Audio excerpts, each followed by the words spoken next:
All right, good morning and welcome to Compass. Great to have you here today.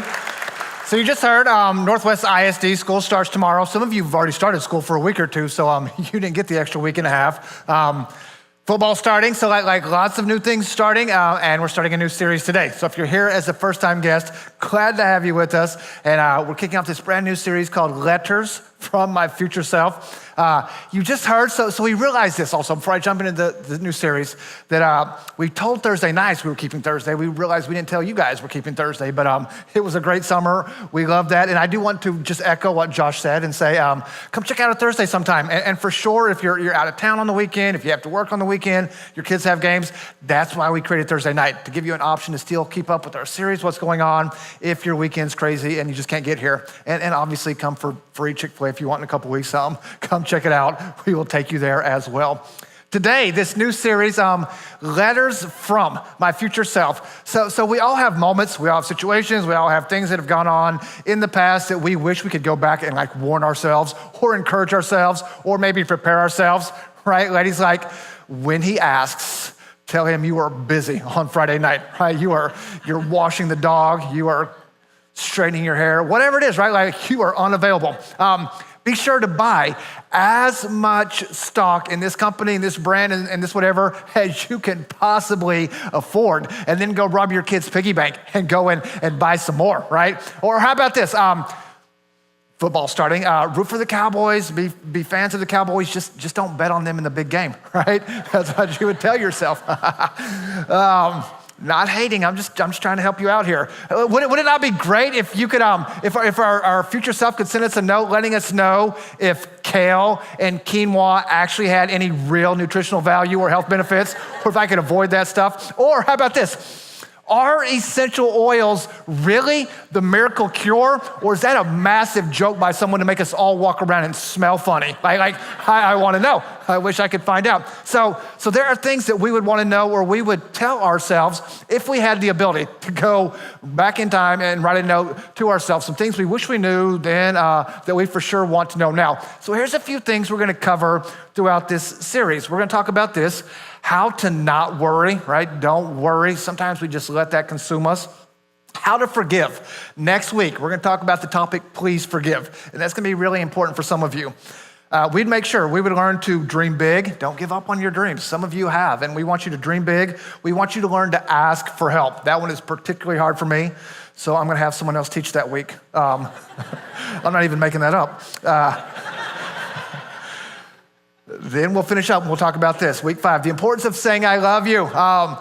Maybe that's verbally saying that, and that's also how we live, saying I love you. And then finally, for some of you, how to start over and how to start over well. So I think this will be a really encouraging, helpful series for a lot of us. I want to challenge you to make the commitment to be here for all 6 weeks and be part of this. We're couching it in the language of letters from our future selves because we want you to have a bit of a sense of urgency and understand kind of the importance. And this thought, the decisions, right? The decisions we're making now, today, shape our tomorrow. So we don't want you to just nod, got it, in affirmation. I hear you, Pastor.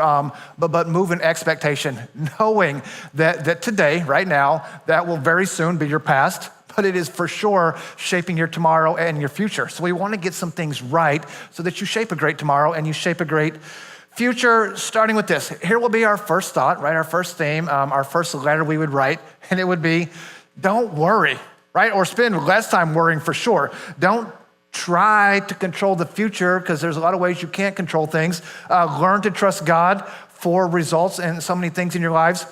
Here's what we read in Proverbs 12, verse 25.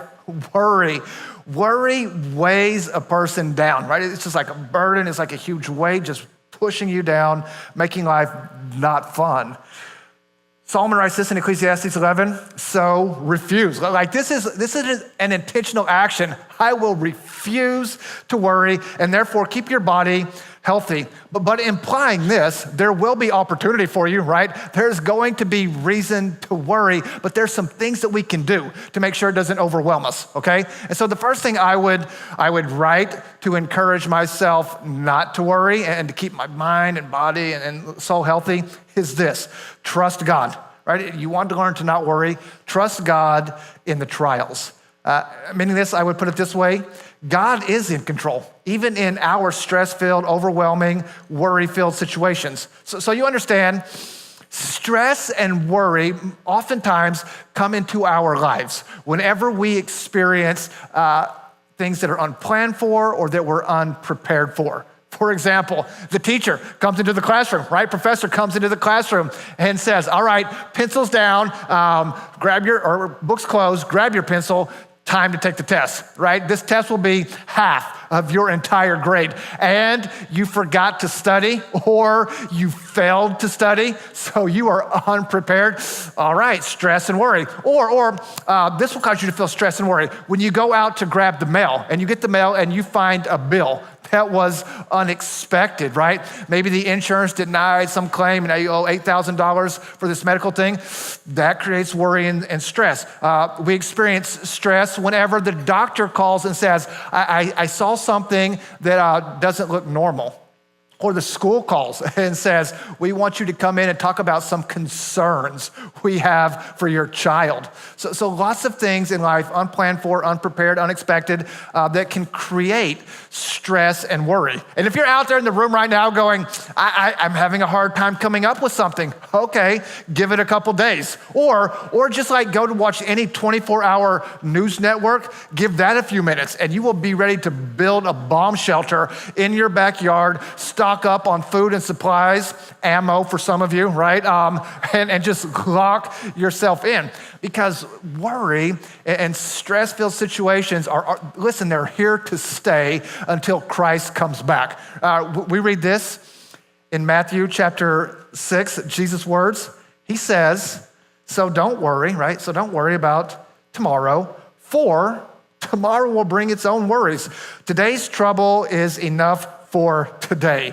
Which, how many of you, that's kind of comforting, but also a little discouraging, right? Like, it's not especially helpful when he's going, don't worry about tomorrow's problems because you have plenty of problems today to mess with, right? You've got a lot. So I know some of you here, don't worry, be happy. You're like, but there are things to worry about. My wife, so in our house, the word chill for her is like a dirty word, right? Like we don't say that or we all get in trouble. And I remember when the kids first learned that, like they didn't realize that that's a bad word for my wife and you don't tell her to chill. And she was like stressing about something. And the kids thought they were being funny, like they were younger, joking like, Mom, chill. And I left the room, right? Because I didn't want to see what was about to happen next. And I didn't want to be a witness or anything.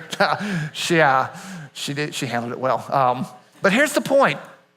We're not pretending that things that cause us to worry or stress don't exist. Like, we know they're out there, but instead of always trying to figure out how to get away from those things, because maybe we can't, we want to seek how to get through those well, which will bring us to our story and will bring us to Daniel chapter 3. This is where we're going to spend some time today. So first, we're going to learn to trust God in the trials. And then we're going to talk about trusting God when the countdown timer's on. And listen to this. Speaking of trusting God, it is hard for us to embrace the reality that we're not in control. Like, I remember the first time I was in a really serious car accident and this whole illusion of control went away fast. Because one of the greatest illusions in the universe is that you would be in control, right? Like, for example, how many of you remember the first time you got on some kind of a Cars type ride at a theme park when you were young? Like Autopia at Disneyland? Have any of you ridden this ride?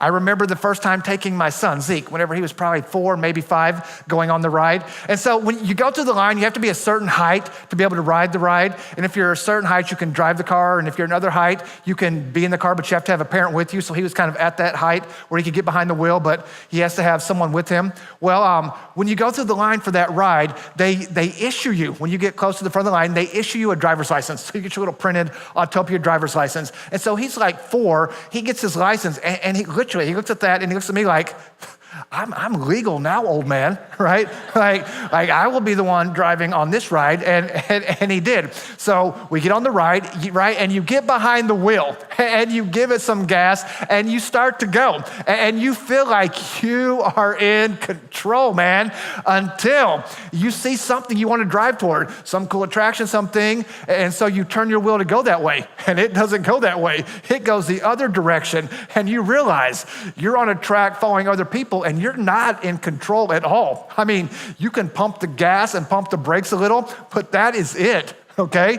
There are many things, if we're honest, many things in our life that we really and ultimately cannot control, which creates panic, which creates stress, which creates worry. But here's what we can control: how we trust God when those moments come and how we respond to those.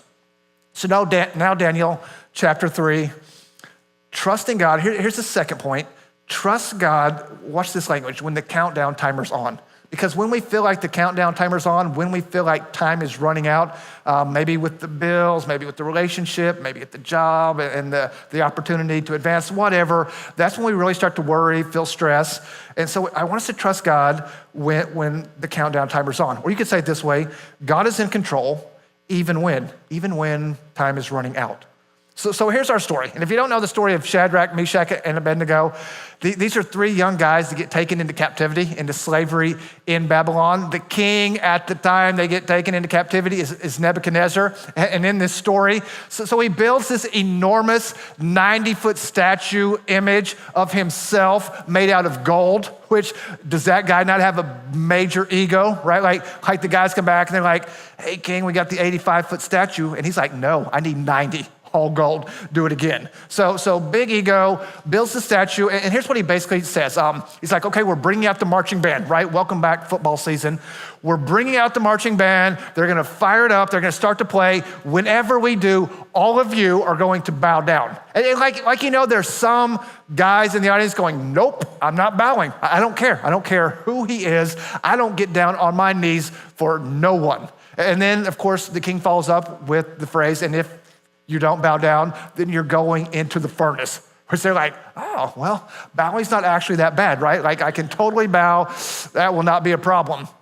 But in our story, Shadrach, Meshach, and Abednego decide they're not gonna bow. It goes against their beliefs, their God, their faith. They decide not to bow, that they will trust God in this moment, right? This trial, because, they're threatened with death if they don't do this, and believe that he's in control, right? He's got control even in the difficulty. So they don't. Shadrach, Meshach, and Abednego stand. They don't bow.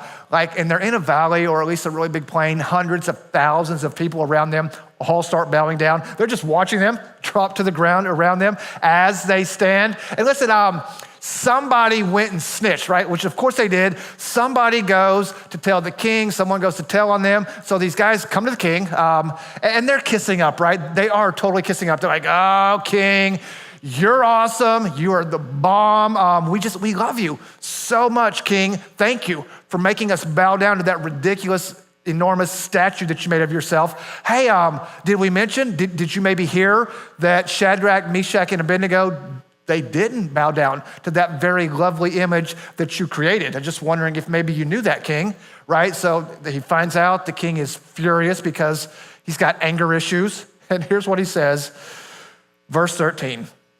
"Then Nebuchadnezzar flew into a rage and ordered that Shadrach, Meshach, and Abednego be brought before him. When they were brought in, Nebuchadnezzar said to them, 'Is it true, Shadrach, Meshach, and Abednego, that you refuse to serve my gods or to worship the gold statue I have set up? I will give you one more chance to bow down and worship the statue I have made,'" right? So he's really generous here. You get a second chance. "Bow down and worship the image when you hear the sound of the musical instruments." The NIV says, "If you fall down and worship the image I made, well and good." So it's all cool. We'll put this behind us. But then he says this, "But if you refuse, you will be thrown immediately into the blazing furnace." So talk about a stress-filled situation or reason to worry.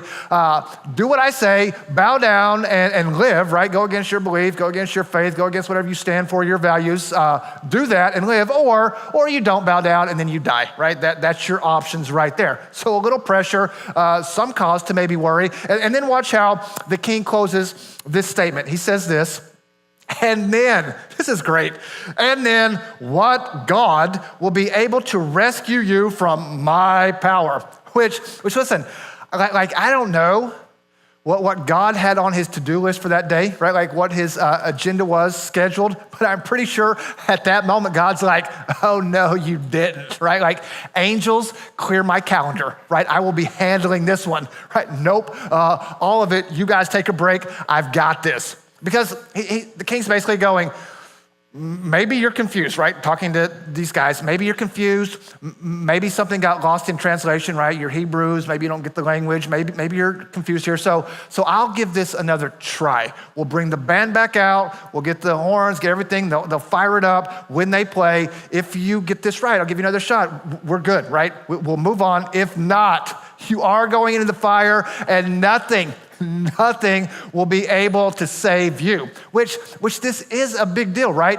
Do what I tell you, do exactly what I say, or sizzle like sausage on a grill. Those are your options. And here's the thing, whenever we face trials, whenever worry, whenever stress, things come in, it's really easy to focus on that circumstance rather than Christ. It's really easy to focus on the problem right in front of us rather than God's power, God's presence. And all too often, people will fear, like for instance, unemployment or missing out on their promotion or not being able to advance more than they trust God. So then they bow down, right? And this is the idea when it says don't let worry weigh you down. The idea is it's trying to get you to bow, right? To feel the pressure to bow down to that thing. And we'll bow down to the job, to the boss, to the pressure, whatever, planning on asking for forgiveness later. Or maybe you're dating someone and like I really shouldn't, probably not a good move, but you fear singleness or being alone more than you trust God and you bow down to like the relationship God. You feel the pressure, you feel the weight, it weighs you down and you bow. Shadrach, Meshach, and Abednego here, they're not gonna bow. They trust God. If you focus on the circumstance or problem more than God, ultimately it's going to rob you of life and joy. I mean, you may get the thing you want for a moment, but ultimately it robs you of joy. And they don't, right? They trust God, they focus on him. And I would say this too, it's really easy to follow Christ, to have faith, to exercise your belief when things are going good, right? When things are going how you want. I don't even know that's kind of faith, but that's also kind of you getting your way. When things aren't going good, that's when faith steps up. And the call of Christ isn't follow me whenever things are going good. When they're not, you can have a break. It's just follow him, period. So here's how they're gonna respond. Verse 16. Shadrach, Meshach, and Abednego replied, "Oh, Nebuchadnezzar, we do not need to defend ourselves before you. If we are thrown into the blazing furnace, the God whom we serve is able to save us. He will rescue us from your power." And then they say, "Your Majesty." Like I love that they're defying him, but they're still being polite, "Your Majesty." So a bold confidence. God's got this. God's in control. We trust him. Then watch verse 18. I love this line. If you underline in your Bible, highlight this. But even if, that is a great phrase. Even if he doesn't, we want to make it clear to you, Your Majesty, that we will never serve your gods or worship the gold statue you have set up. So they're not gonna let worry consume them. They're not gonna let worry weigh them down. They're going, our God's got this. He is absolutely in control. He's awesome. He is able. But let's be clear so that we're all on the same page here. Even if he doesn't, we'll take the fire. I'm telling you, I know this is hard. I had some great conversation after service. I know this is hard to practically live out, but this is a game changer where you and I can learn to live an even if kind of life. Here's what I want.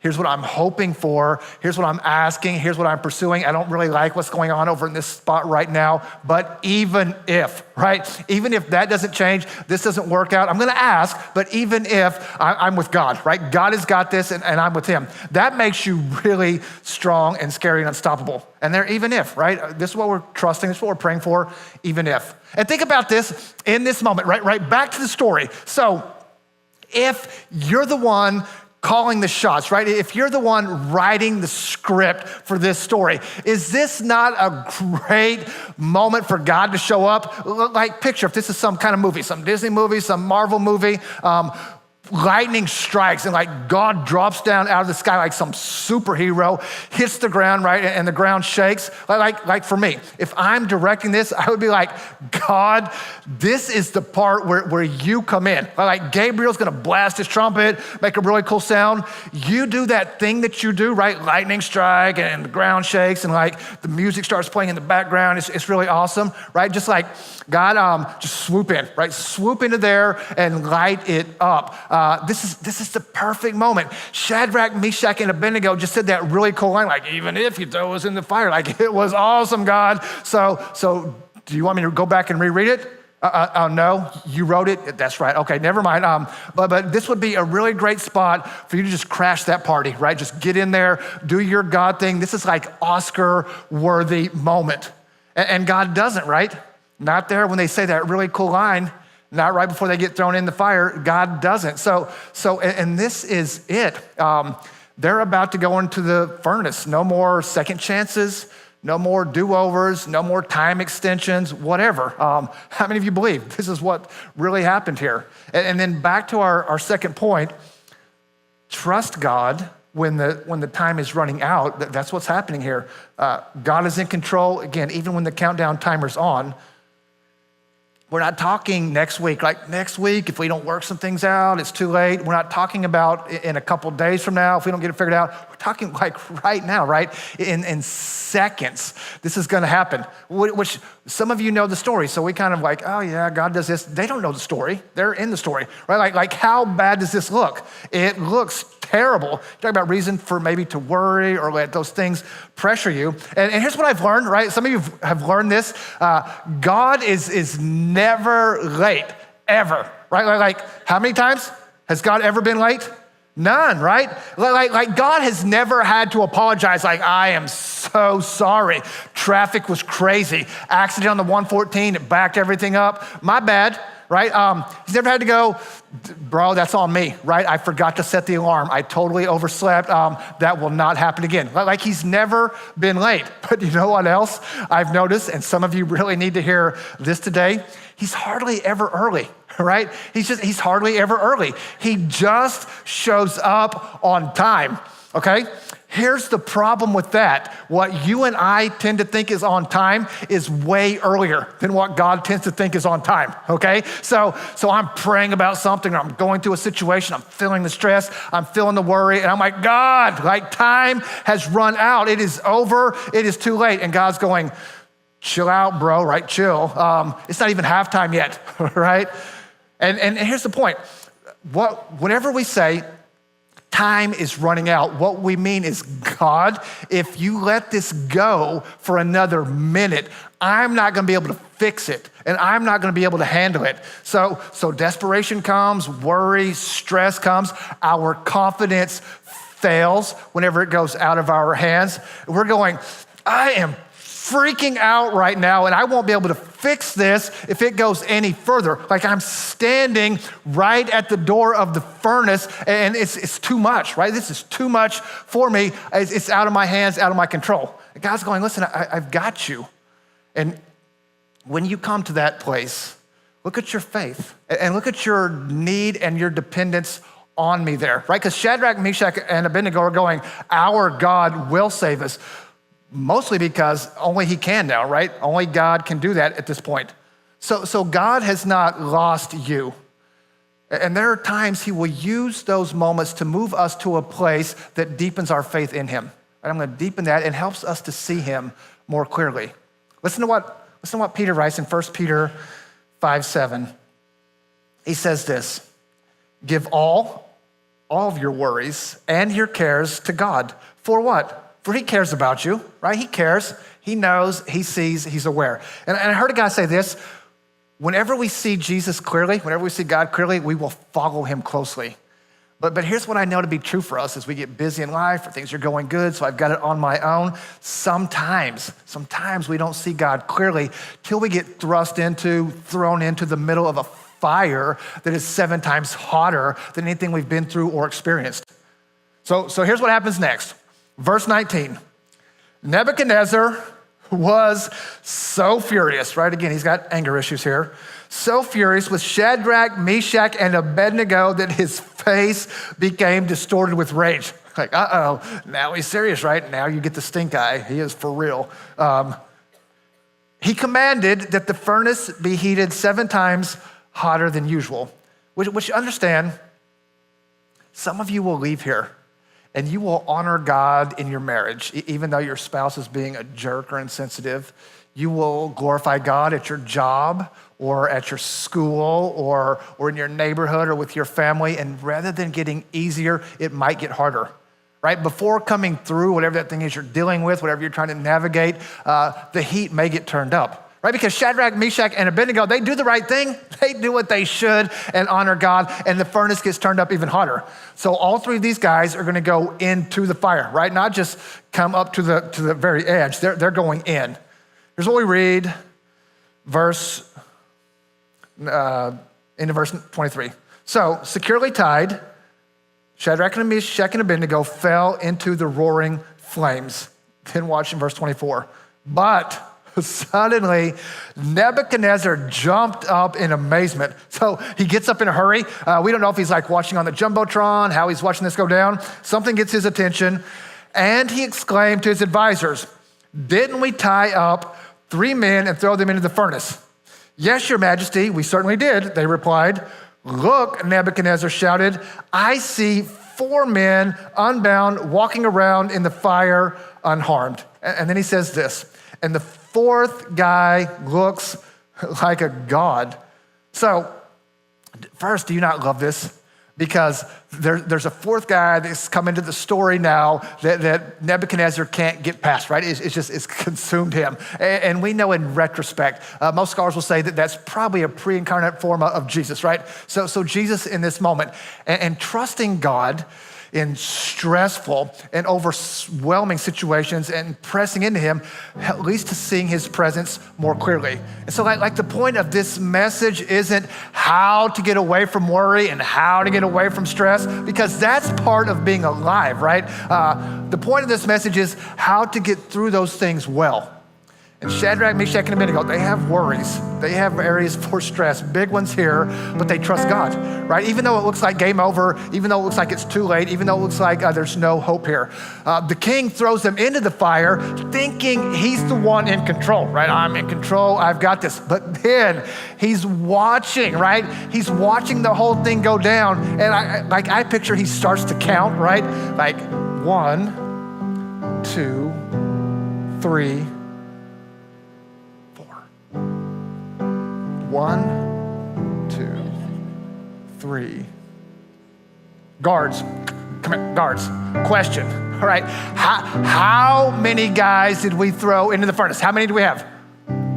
3, right? 3 of them. Okay, well, help me understand. Who is that guy? So listen, where do Shadrach, Meshach, and Abednego see Jesus? Do you know where they met him in this scene? In the fire. I think this is such a profound thought. I think this is really great. In the fire, right? In the middle of the very overwhelming and the very stressful situation. And here's what I know. Can I tell you what I know to be true for so many of us? Sometimes we don't see Jesus clearly until the fire really gets the hottest. And hear me. I'm not saying that Jesus sends every trial, every pain, every worry, every stress that comes into our lives. What I am saying is that in those moments, he is trying to reveal himself to you in a way you've never seen him before, to uphold you, to encourage you, to reassure you, to comfort you, maybe to carry you, to sustain you. And our first and greatest prayer in those moments should not be, "God, get me out of here," but rather, "Jesus, help me see you and like help me get closer to you than I've ever been before." Right? And like maybe you know people like this that press into Christ when going through the most unbelievably painful fire, and then the unbelievable strength and confidence and peace that they have in it, right? And it's amazing. Some of you are familiar with Horatio Spafford. Maybe you don't know the name, but you know the old hymn, "It Is Well," which was written by Spafford. And if you don't know his story, so Spafford, he was a wealthy businessman in Chicago who lost a great deal of his wealth when many of his real estate holdings were burnt in the Great Chicago Fire. So much of his business, much of his wealth destroyed, right? Fairly devastating.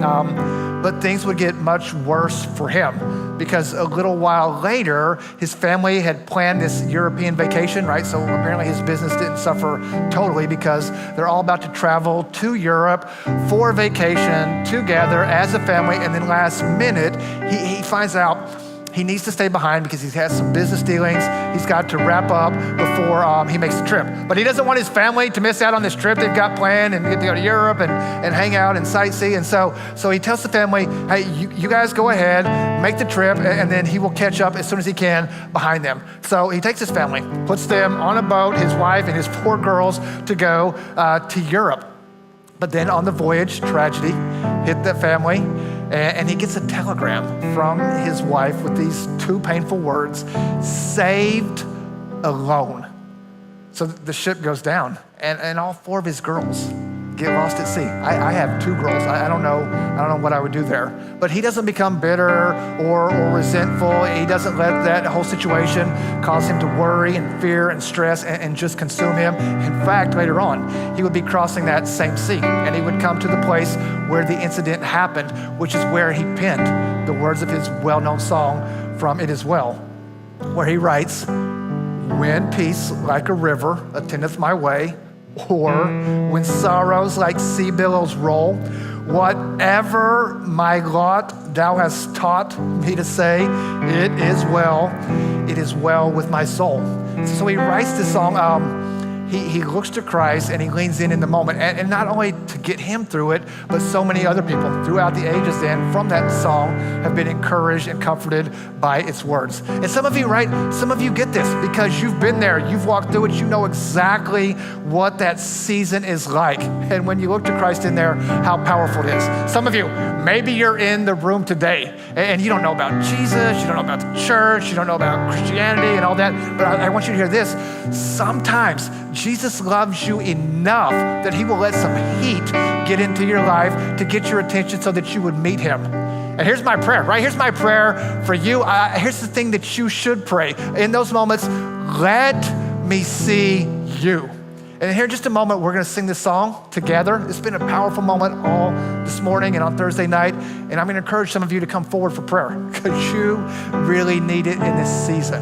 And here's the interesting thing. Nebuchadnezzar brings Shadrach, Meshach, and Abednego out of the fire, right? He sees them, he brings them out of the fire. Do you know who doesn't come out of the fire? Do you know who will always be ahead of you, waiting on you in the fire? And right now you're there. And here's what I want us to do. I want us to sing this song. I'm gonna invite you to stand. Let's go ahead and stand. We're gonna sing this song, a new version of It As Well. I would encourage you, if you're here today and you're like, you're feeling it, man. You lost a job or the hours have been cut and fixing the car or paying the bills. You don't know how it's gonna happen. You're feeling the weight. Maybe you're in a blended family or a single family and just taking care of the kids and making the relationships work. It's so much weight trying to make you bow down. Maybe you got the news, or maybe you've had the news from the doctor for a while and just you're walking through a really heavy, hot season trying to survive. And we want to sing this song with you, but invite you to come forward for prayer. Just saying, I'm feeling the weight. I don't want to let worry weigh me down, but it's heavy right now. Would you pray for me? And we're gonna be here. We're gonna have a prayer team and pastors on both sides. Maybe just where you're at, on your knees, you just want to sit back down and open your hands. That would be fine as well. But I'm just asking you, don't miss this moment because it's a moment we've created for you because we want to pray for you because we understand the reality of this. So let me pray. The band will come out. We're gonna sing. And if you would like prayer, come let us do that with you. Heavenly Father, we thank you that Jesus loves us, that he's waiting in the fire, that he went through the most excruciating pain so that ultimately we can trust him. I pray for the person in the room right now that maybe has never given their life to Christ, and today they would say, I need you. I need that promise from Christ to sustain me and to uphold me when things are the hardest. Or maybe it's just life. Right now we're feeling it, it's distracting us, it's making our attitudes suffer, how we treat our kids, how we treat our parents, how we treat others at work. We're just feeling the weight, and it's not creating life to the full. It's creating a very miserable life, and we just need to surrender that to you right now. In faith, we want to do that, God. We love you. We pray these things in your son's name.